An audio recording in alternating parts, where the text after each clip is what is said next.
So the Outlaw Ocean Project is a nonprofit journalism organization based in DC. We focus on the watery 2/3 of the planet and human rights and environmental abuses that happen out there. The oceans are an area that a lot of journalism doesn't focus on. It's expensive, it's difficult to get out there, it's difficult to understand what's going on, but it's incredibly important that we do understand what's happening on the sea. So the Outlaw Ocean Project is unique in that we do things differently than traditional venues. We, number one, report on a space that's rarely covered. We also report the stories at sea, at least partly, so that we can have a more vicarious, real sense of what's going on out there.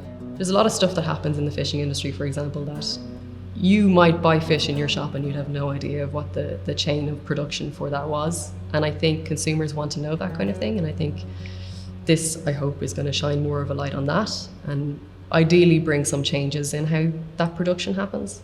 So the Outlaw Ocean Institute is a recent creation, and the goal is to invest in early career promising journalists in the very places that are most impacted by the stories we cover.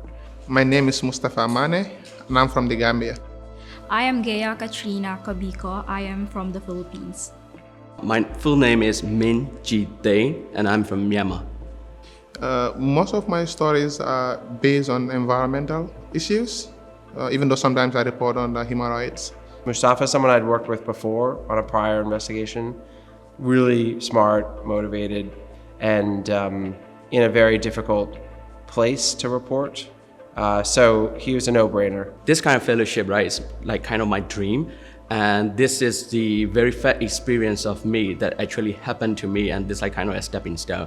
Our second journalist is Min from Myanmar, and he's a videographer, has been doing a lot of amazing work in Myanmar in some pretty thorny areas of the country.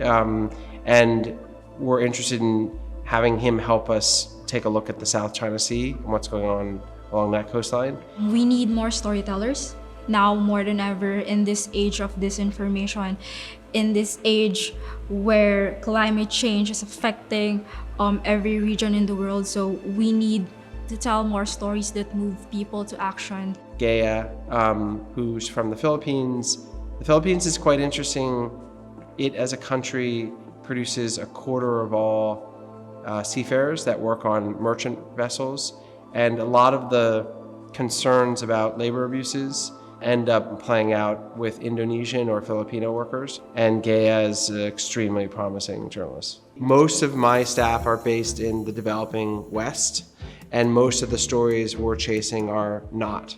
And so we want to, number one, find journalists out there in the island nations, in the coastal nations, who are doing good work, show real promise, are at an early stage of their career where they can most benefit from collaborating with us. So the Outlaw Ocean Project, we hope, will benefit from working with these fellows by learning a lot about what their experiences are in the parts of the world they're in, and the kind of unique problems that they're facing in those countries, from the environmental issues, particularly to do with climate change. They live in coastal regions that are particularly affected by that.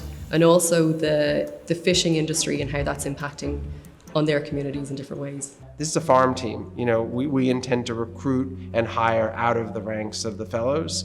So in some ways it's us scouting talent out in the world, in the very places where we need more language, more local knowledge, more community fluency. You know, we need more infrastructure in the places reporting, so we're not doing sort of this Western extraction journalism. For me, it's really amazing opportunity. So one of the things that I'm looking forward is getting to know more about investigative reporting, especially when it comes to human rights and environment. So for this fellowship, I am hoping that I could improve my reporting of environmental concerns and human rights concerns, because Whenever I write stories about the environment or like climate change, I always make it to a point to connect it to people, to highlight how environmental degradation or how the impacts of climate change affect the fundamental rights of the people. And what we want to do is give them extra skills, kind of boost what they already have, and to try to develop them more intensely as investigative journalists.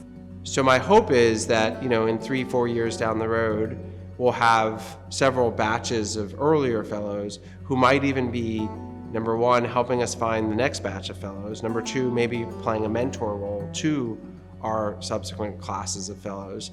And some of them hopefully are on staff, working for the Outlaw Ocean Project full time. That would be my dream.